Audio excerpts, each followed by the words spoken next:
ইতিহাস দিশা চ্যানেলে আপনাদের স্বাগত জানাই। আজ আমরা আলোচনা করব school service commission, WBCS, rail, police সহ বিভিন্ন প্রতিযোগিতামূলক পরীক্ষার উপযোগী ইতিহাসের কিছু গুরুত্বপূর্ণ শর্ট প্রশ্ন নিয়ে। আলোচ্য বিষয় ডিরোজিও ও ইয়ং বেঙ্গল। প্রশ্ন 1, to India my native land শীর্ষক কবিতা লেখেন। উত্তর ক অর্থাৎ হেনরি লুই ভিভিয়ান ডিরোজিও। প্রশ্ন 2, একাডেমিক অ্যাসোসিয়েশন প্রতিষ্ঠা করেন। উত্তর খ অর্থাৎ ডিরোজিও।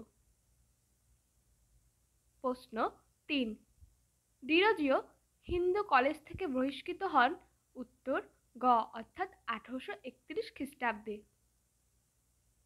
প্রশ্ন 4, ডিরোজিওকে হিন্দু কলেজ থেকে বহিষ্কারের উদ্যোগ নিয়েছিলেন। উত্তর ঘ উপরের সকলেই অর্থাৎ রামকমল সেন, রাধাকান্ত দেব, চন্দ্রকুমার ঠাকুর। প্রশ্ন 5, ইস্ট ইন্ডিয়ান নামে পত্রিকা প্রকাশ করেন। উত্তর ক অর্থাৎ ডিরোজিও। প্রশ্ন 6, ডিরোজিওর যে অনুগামী ভারতের ডিমোস্থেনিস নামে অভিহিত হন। উত্তর খ অর্থাৎ রামগোপাল ঘোষ। প্রশ্ন 7, জ্ঞানান্বেষণ পত্রিকা প্রকাশ করেন। উত্তর গ অর্থাৎ রসিককৃষ্ণ মল্লিক। প্রশ্ন 8, society for the acquisition of general knowledge স্থাপিত হয়। উত্তর ঘ অর্থাৎ 1838 খ্রিস্টাব্দে।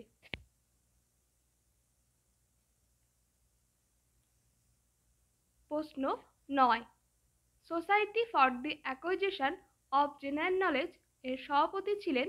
উত্তর গ অর্থাৎ তারাচাঁদ চক্রবর্তী। প্রশ্ন 10, এথেনিয়াম পত্রিকাটি যে সংগঠনের সঙ্গে যুক্ত ছিল। উত্তর ক অর্থাৎ একাডেমিক অ্যাসোসিয়েশন। প্রশ্ন 11, যার বিরোধিতায় পার্থেনন পত্রিকাটির প্রকাশ বন্ধ হয়ে যায়। উত্তর খ অর্থাৎ এইচ উইলসন।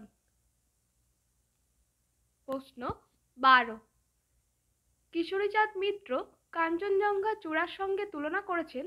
উত্তর গ অর্থাৎ ইয়ং বেঙ্গল গোষ্ঠীকে। প্রশ্ন 13, পিতা ও উত্তরাধিকারীর প্রজন্ম বলা হয়েছে। উত্তর ঘ অর্থাৎ ইয়ং বেঙ্গল গোষ্ঠীকে। প্রশ্ন 14, যদি আমরা হৃদয়ের অন্তঃস্থল থেকে কোনো কিছুকে ঘৃণা করি তবে তা হলো হিন্দুত্ব, একথা বলেছেন। উত্তর ক অর্থাৎ মাধবচন্দ্র মল্লিক।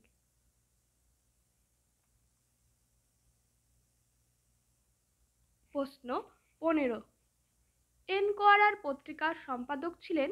উত্তর খ অর্থাৎ কৃষ্ণমোহন বন্দ্যোপাধ্যায়। আজকের আলোচনা এখানেই শেষ করা হলো। আলোচনা ভালো লেগে থাকলে চ্যানেলটি অবশ্যই সাবস্ক্রাইব করবেন যাতে নতুন নতুন ভিডিও আপনারা সবার আগে পেয়ে যান। আর কোনো প্রশ্ন থাকলে কমেন্ট বক্সে লিখে পাঠান, উত্তর দেওয়ার চেষ্টা করব।